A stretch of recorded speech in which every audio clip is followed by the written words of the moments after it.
1924, Adolf Hitler escreveu Mein Kampf, ou Minha Luta, um livro repleto de ódio. O trecho final consiste num brado fanático. Um Estado que recusa a contaminação racial inevitavelmente dominará o mundo.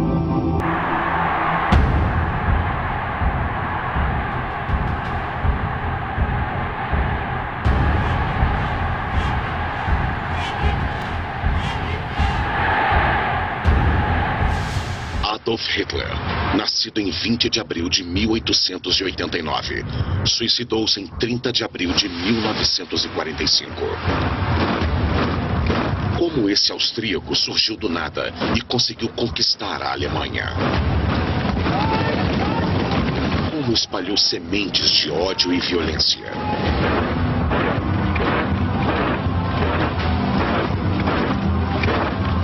E como Hitler e os nazistas levaram o mundo a um apocalipse.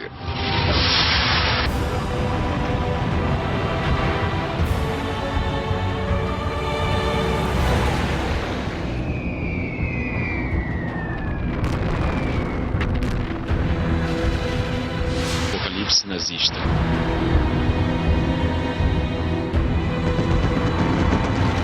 De Adolf a Hitler.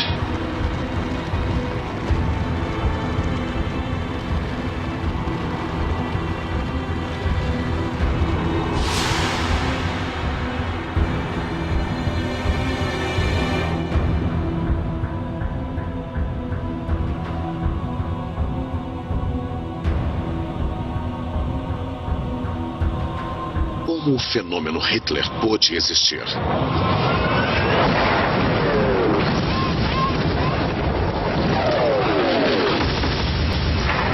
Em Minha Luta, Hitler escreveu: a Primeira Guerra Mundial foi o momento mais inesquecível e sublime da minha existência. Durante 4 anos, o Cabo Hitler foi mensageiro do 16º Regimento de Infantaria da Baviera. Cabo Hitler. Ele corria entre as trincheiras, entregando ordens aos soldados. Era uma tarefa perigosa. Hitler foi condecorado com a Cruz de Ferro. Ele usava a Cruz de Ferro abaixo da insígnia do Partido Nazista.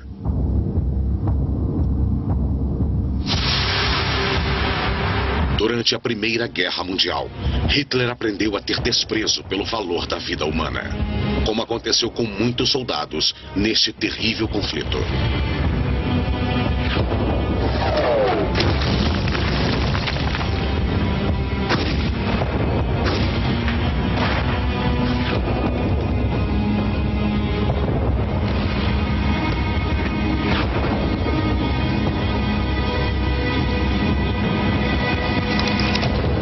Hitler, aos poucos, se transformou num nacionalista fanático.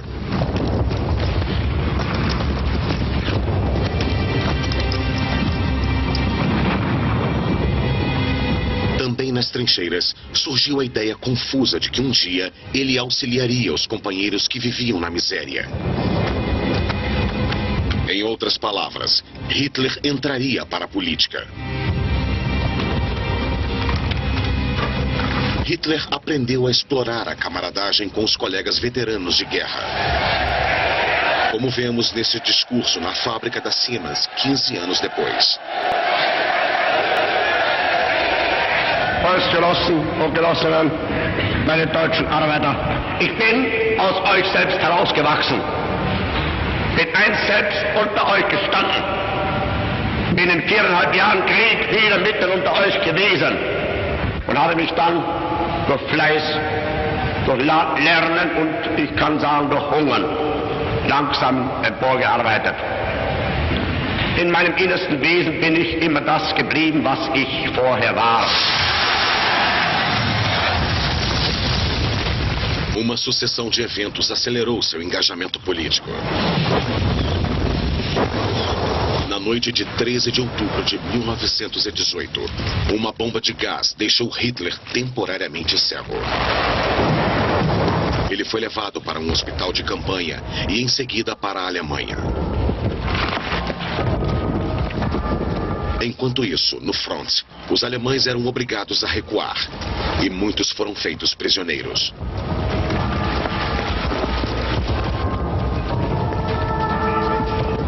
O ódio aos franceses era onipresente, alimentado pelas ofensas dos vitoriosos.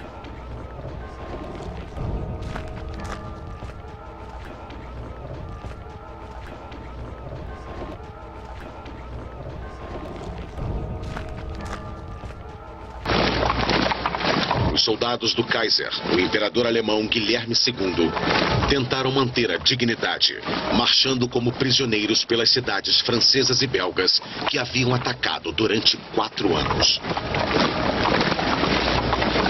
O restante do exército alemão começava a se retirar. Estes soldados guardariam a amargura da derrota, causada, segundo afirmavam os propagandistas da extrema-direita, por elementos não patriotas da Alemanha que teriam negociado com o inimigo. Neste período, aconteceu algo que Hitler considerou um ponto de partida.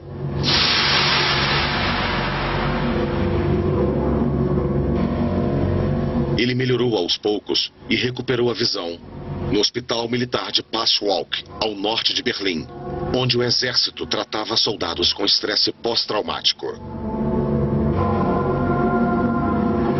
Hitler contou que, ao saber da abdicação do imperador do fim da monarquia alemã em favor de uma república e do armistício de 11 de novembro de 1918, que marcou a derrota alemã, ele ouviu uma voz e declarou: "Essa voz me convocou para libertar o povo alemão e restaurar a grandeza da Alemanha." A essa alucinação, Hitler acrescentou sua obsessão. Para ele, a águia alemã havia sido esfaqueada pelos judeus. Em Minha Luta, ele escreveu-se ao menos uma vez durante a guerra: tivéssemos usado gás venenoso em 12.000 ou 15.000 dos hebreus que corrompem o povo, o sacrifício de milhões de homens não teria sido em vão. Já no final de 1916, os chefes do exército imperial, o marechal de campo Hindenburg e seu assistente, o general Ludendorff, num gesto ultranacionalista impensado, solicitaram uma lista de soldados judeus suspeitos de comportamento antipatriótico. O antissemitismo existia há séculos e não tinha fronteiras. Submetidos a esse destino ao longo da história, os judeus, sejam os pobres moradores dos guetos ou os burgueses, já assimilados, periodicamente viravam bode expiatório em momentos de crise.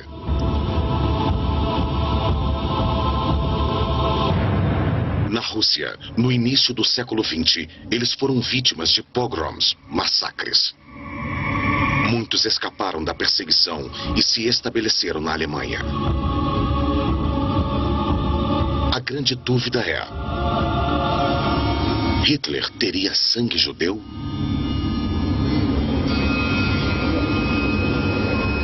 Um dos segredos mais bem guardados do regime nazista é que Hitler não tinha como provar o contrário. Ele não sabia quem era um dos seus avós. A identidade de seu avô paterno é desconhecida. A avó de Hitler acabou se casando com Johann Hitler, que reconheceu a criança e deu a ela seu sobrenome. Segundo a lei nazista, Hitler não corresponderia ao chamado critério de proteção do sangue, imposto pelos alemães. Para alguém não ser perseguido, deveria provar que nenhum dos 4 avós era judeu. Hitler não podia comprovar que não era judeu, segundo os termos nazistas. 20 de abril de 1889, Adolf Hitler nasceu em uma família católica, no então Império Austro-Húngaro, em Braunau am Inn, uma cidadezinha na fronteira do Império Alemão. Seu pai era aduaneiro, viúvo, e se casou novamente, mas com alguém de sua família, uma prima mais jovem. Clara Hitler, Alois Hitler. No início da infância de Adolf Hitler, a família se mudava com frequência devido ao trabalho do pai.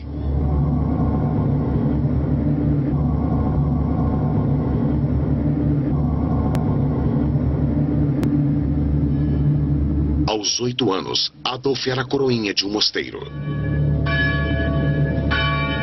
Ele cantava no coral e admirava o sacrifício e a missão dos sacerdotes.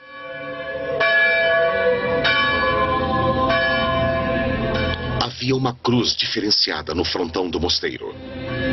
Ela seria a base da suástica, o futuro emblema do nazismo.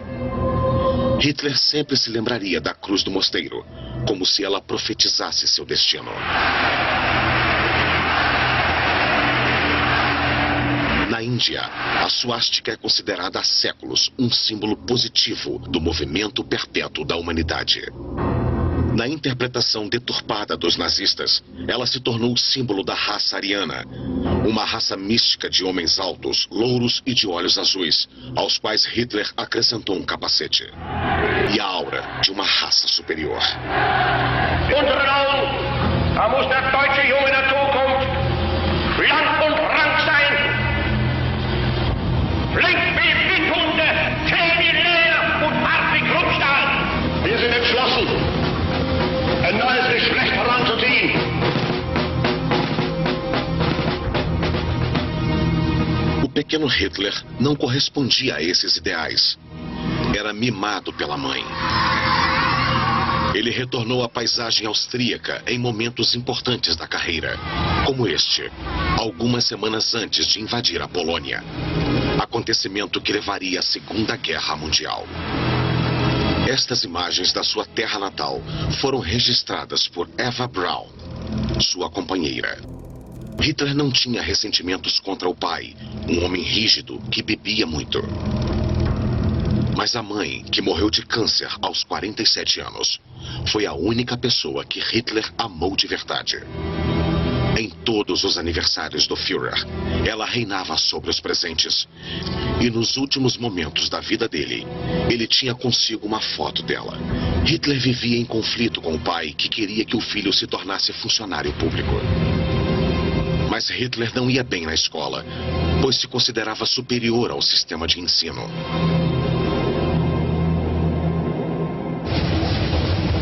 Aos 19 anos, após a morte da mãe, ele se mudou para Viena. Hitler não estava predestinado a entrar para a política, pois seu sonho era estudar na Academia de Belas Artes. Viena. Graças à herança, ele pôde ter a vida boêmia de um artista. Longe de sua província natal, descobriu diversas comunidades que moravam na capital austro-húngara. Tchecos, polacos, italianos, croatas e judeus. Hitler declarou posteriormente: aquilo me pareceu a encarnação da profanação racial.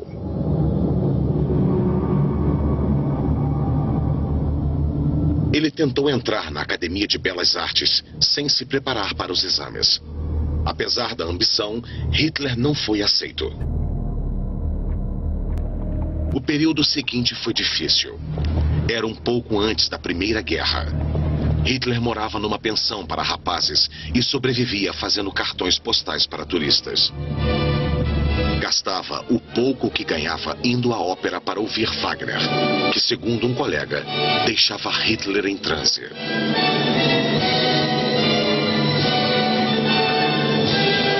Apesar de ter uma vida medíocre, Hitler sonhava com os heróis das lendas germânicas. Uma de suas óperas favoritas era Rienzi, na qual um jovem guerreiro aceita a missão de salvar seu povo.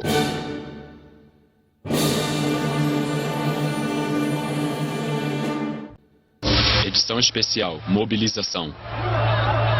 Hitler tinha 25 anos no dia 2 de agosto de 1914 e a declaração de guerra transformou sua vida de artista fracassado. Antes, Hitler havia fugido para a Áustria para evitar o serviço militar.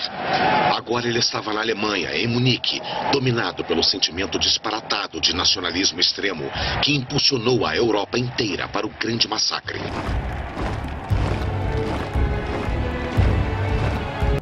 Hitler lutou na guerra e a guerra o transformou.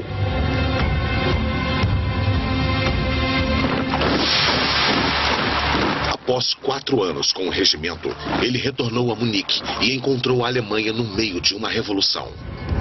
Hitler estava com 30 anos. Tratava-se de um período decisivo. Mais do que tudo, ele desejava continuar no exército, o que garantiria ordem e estabilidade ao novo regime do presidente, social-democrata Friedrich Ebert.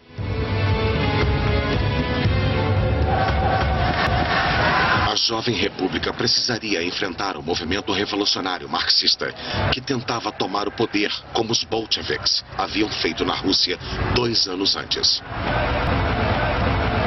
O exército foi derrotado com a ajuda de nacionalistas voluntários dos Freikorps, um campo fértil para o futuro partido nazista. Hitler dedicou-se ao exército com grande zelo. Seu objetivo principal era ter onde morar e algo para comer. E ele não desistia por nada. Hitler virou um agente provocador, um informante que denunciava os colegas suspeitos de serem comunistas. Seus superiores tinham a missão de controlar a população combatendo ideais comunistas e perceberam o fervor antirrevolucionário de Hitler. Então deram a ele a tarefa de reeducar os soldados e prisioneiros alemães que voltavam da guerra. Seu comandante relatou: ele nasceu com o dom da oratória. Seu fanatismo e populismo cativam os ouvintes, obrigando-os a pensar como ele. Hitler declarou: naquele momento, eu entendi que sabia como falar. Desde o início, Hitler soube se expressar com intensidade e dizer exatamente o que seus ouvintes queriam escutar. Em 1919, ele denunciou a vergonha nacional que foi o Tratado de Versalhes.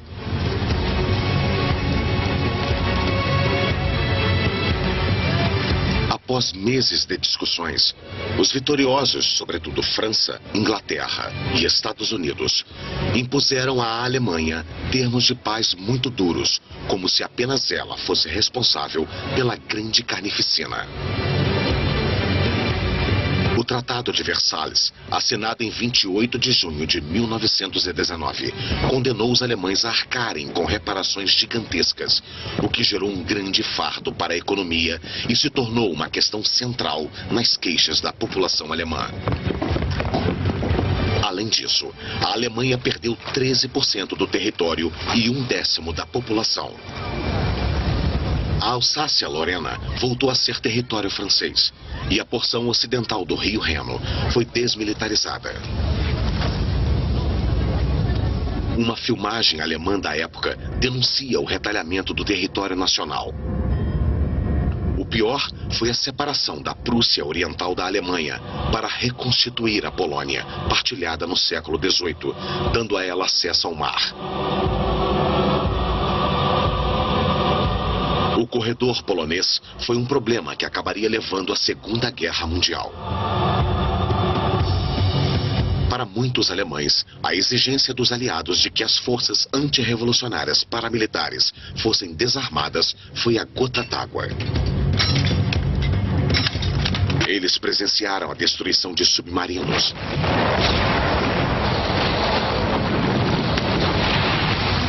navios de guerra e aeronaves.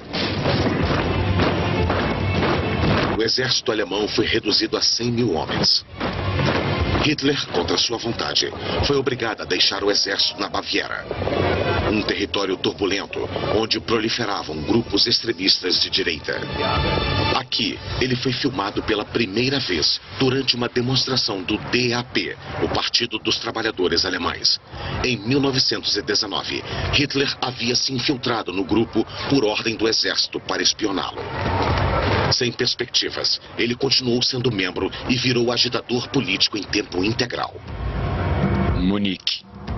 Politicamente, a Baviera era de extrema-direita, mas em Berlim, o poder era de centro-esquerda, com a República de Weimar, que recebeu o nome da cidade onde a nova Constituição tinha acabado de ser votada.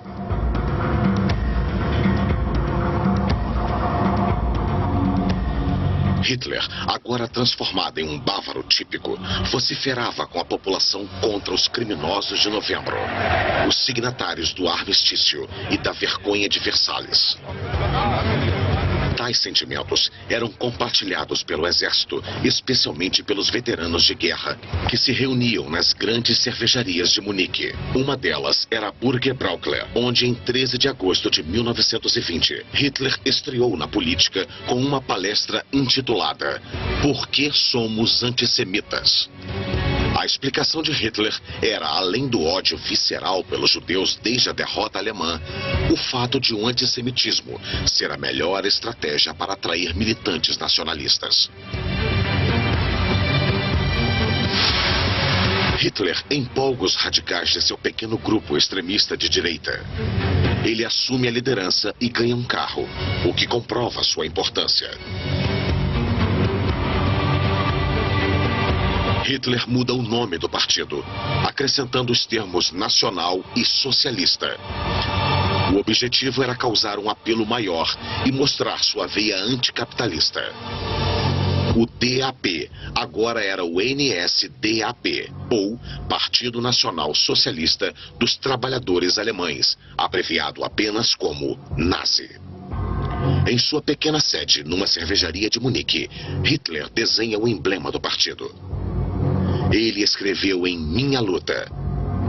Após inúmeras tentativas, escolhi uma bandeira vermelha para mostrar a dimensão social do nosso movimento, um círculo branco para representar nosso nacionalismo e a suástica, símbolo do ariano, um eterno antissemita. Para a segurança das reuniões, ele criou uma tropa de assalto, a SA, uma pequena milícia, cujos uniformes ele conseguiu no estoque da antiga alfândega austro-húngara. O radicalismo de Hitler fez o número de membros do partido subir de 2.000 para 20.000. Isso foi feito com a ajuda da seita racista Sociedade Thule, que tinha o nome de um mítico reino nórdico. 1922. Os membros financiaram um jornal com fundos de origem questionável. A publicação virou o jornal oficial do Partido Nazista com um novo título: Volksher Beobachter, ou Observador Popular. O editor Alfred Rosenberg era membro da Sociedade Thule e atuava como teórico do antissemitismo. Ele foi um grande inspirador do Holocausto. Rosenberg. Rudolf Hess também foi membro da Sociedade Thule quando era estudante. Hess. Ele virou secretário de Hitler, um de seus cúmplices mais servis e fanáticos. Outro militante desde o início do Partido Nazista foi o herói da Primeira Guerra, Hermann Göring, um dos pilotos de guerra mais importantes da Alemanha. Como muitos outros veteranos, ele teve dificuldades para se readaptar à vida civil e encontrou em Hitler alguém que articulava suas próprias ideias antirrevolucionárias. Göring foi a segunda pessoa mais importante do regime e incentivou os campos de concentração. Em 1922, durante um desfile político, Hitler colocou Göring ao lado do general Ludendorff, com seu capacete pontiagudo para mostrar aos veteranos que um grande líder do período da guerra apoiava os nazistas. Ludendorff, um dos responsáveis pelo prolongamento da guerra, estava certo de que os políticos haviam impedido sua vitória. Essa teoria era defendida por muitos generais alemães. A adesão de Ludendorff aos ideais nacionalistas abriu novas perspectivas para Hitler. Tudo parecia possível. A extrema-direita da Itália, Roma. o partido fascista de Benito Mussolini, acabava de chegar ao poder.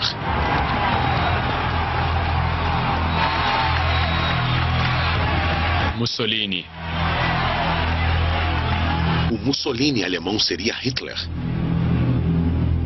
O ano de 1923 seria decisivo. 1923. 11 de janeiro de 1923. Os alemães chocados observam impotentes enquanto soldados franceses e belgas dominam o vale do rio Ruhr, a região alemã de mineração e produção de aço. A invasão ocorreu porque o país se recusava a pagar as reparações de guerra, indenizações impostas pelo Tratado de Versalhes. Limite da zona ocupada.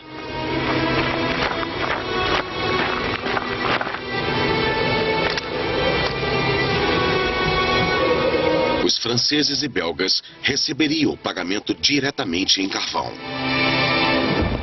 Mas o governo alemão organizou uma resistência pacífica, uma greve de mineradores e ferroviários. Os franceses simplesmente substituíram os grevistas.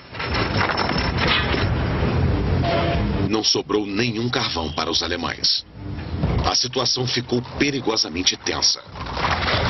Em 10 de março de 1923, um oficial francês, o tenente Pierre Coppin, do 17º Batalhão de Infantaria, foi assassinado. Seu caixão foi levado embora, percorrendo várias cidades, e os soldados franceses batiam nos alemães que não tirassem o chapéu.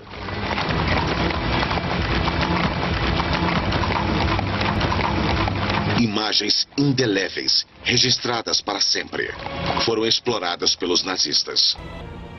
Hitler denunciou a fraqueza do governo por permitir que a França tratasse a Alemanha como uma de suas colônias.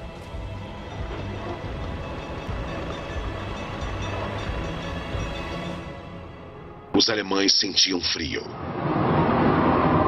Os alemães sentiam fome.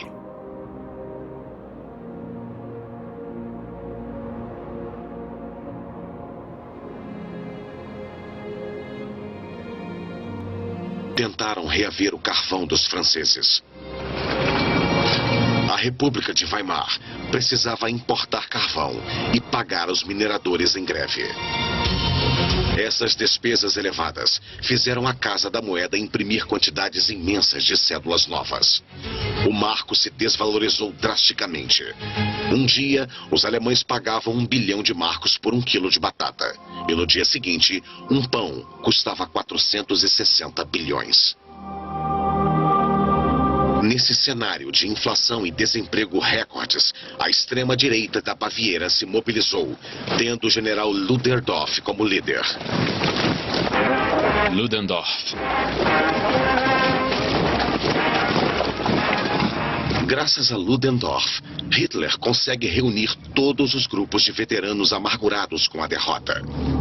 Ele quer tentar um putsch, um golpe de Estado para dominar Munique e, em seguida, Berlim. Hitler alertou: nosso povo está submetido a condições econômicas tão extremas que, se não agirmos agora, eles vão se juntar aos comunistas. Os nazistas conseguiram armas com seus aliados militares. No entanto, o exército e a polícia decidiram seguir fiéis ao governo estabelecido. Para Hitler, em Munique, tudo parecia perdido. Mas ele se apagou à fantasia de que ele e Ludendorff ainda poderiam conquistar a população. Então Hitler ordenou que suas tropas avançassem sobre as barricadas da polícia. Os adversários ficaram frente a frente com Hitler, de casaco branco bem no meio. Na realidade, trata-se de uma fotomontagem nazista feita para criar o mito da coragem de Hitler. Ele se encontrava atrás de um guarda-costas, que morreu durante o tiroteio quando a polícia abriu fogo e pôs fim ao putsch de Hitler em 1923. Ele foi preso e o Partido Nacional Socialista foi fechado. O grande escritor austríaco Stefan Zweig escreveu: assim, no ano de 1923, as suásticas e a tropa de assalto se foram, e o nome de Hitler caiu no esquecimento novamente.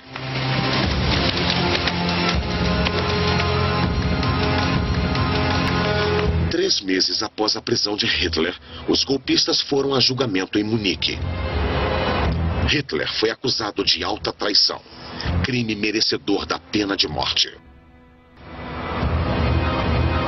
Ludendorff, que nem mesmo foi preso, chegou ao julgamento num carro de luxo com seus advogados. Foi liberado sem maiores problemas, por respeito ao seu passado glorioso e porque continuava a ter simpatizantes influentes. Ele foi absolvido.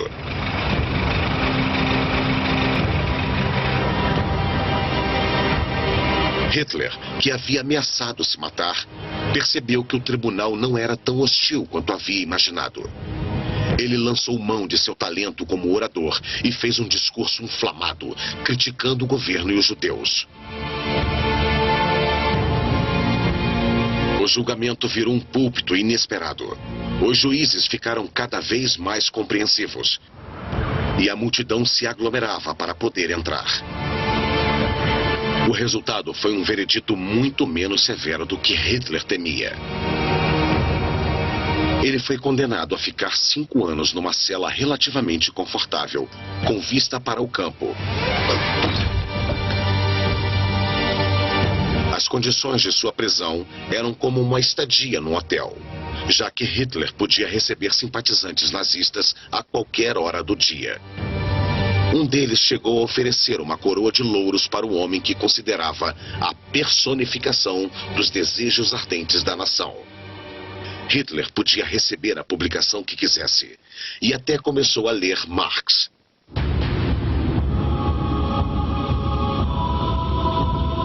Rudolf Hess, condenado a 15 meses por sua participação no Putsch, ficou na cela ao lado e integrou o pequeno grupo que basicamente discutia os conflitos internos dos partidos de direita que prejudicavam um ao outro.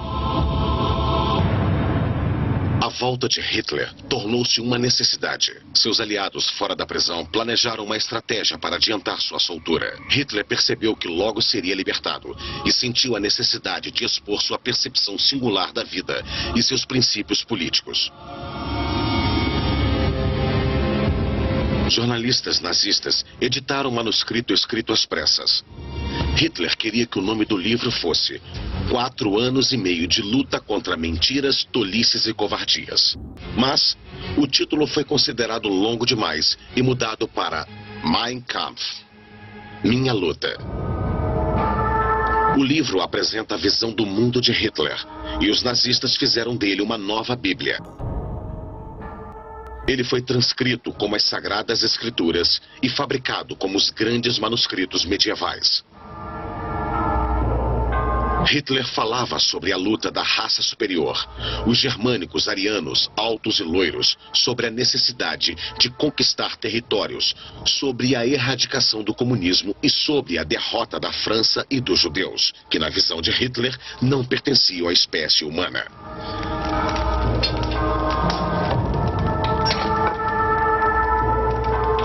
Na época, muitos julgaram o livro uma loucura desvairada, um erro fatal. Pelo contrário, ele deveria ter sido lido com cautela e encarado seriamente, pois ocasionou a morte de mais de 50 milhões de seres humanos. 1924.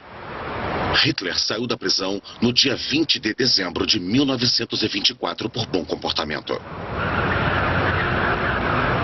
Agora, ele sonhava em ser sucessor dos grandes fundadores da nação germânica, como Bismarck, e declarou: "O tempo que passei preso me trouxe confiança, otimismo e a certeza de que nada poderá me abalar novamente." Mas sua jornada pela política estava apenas começando. Mein Kampf foi um fracasso e vendeu apenas 20 mil cópias.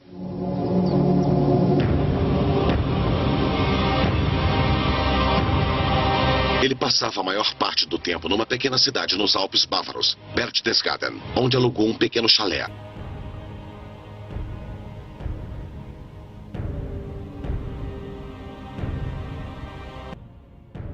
Ele escreveu o segundo volume de Minha Luta, que trata basicamente de seu projeto de ampliar o território alemão com a Rússia. O livro teve uma vendagem média até a chegada de Hitler